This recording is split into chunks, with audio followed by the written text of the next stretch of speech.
Hey, what's up, everybody? Coach Lisbona here with the overlap soccer drill for your team. For this activity, you need one large soccer goal, soccer balls, and three cones. And this is good for grades 4 through 12. So let's get started. For this drill, you need three cones at midfield and you need a goal. You'll have your strikers and your keeper. Your center forward will start with the ball and they will pass it to your right wing. Then your left wing will come out and your center forward will go to the corner.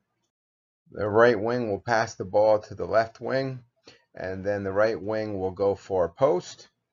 The left wing will send the ball down to the corner to the center forward, and then the left wing will go near post. And now the center forward is going to cross the ball. If it's a bad cross, if it's not away from the keeper should be instructed to try to catch it or punch it out and interfere. If it's a good cross, then they'll allow the strikers to try to get a kick or a header and then make the save from there. So they're going to cross it, and that left wing gets a header, and that their goal is good. And that is it for this drill.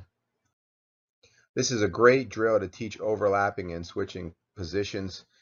Some tips that I didn't mention: make sure the players know not to get too deep as they're doing this drill. They don't want to get too close to the 18. They want to send that ball down to the corner to the center forward much earlier than the 18. Also, the right and left strikers, if they feel like they cannot reach on the passes, there's nothing wrong with dribbling a little bit, especially when they're sending that deep ball all the way to the corner. So if you like this, please like and subscribe. Click on that bell for notifications. Check out my website if you want to see some more new cool games, and have a great day.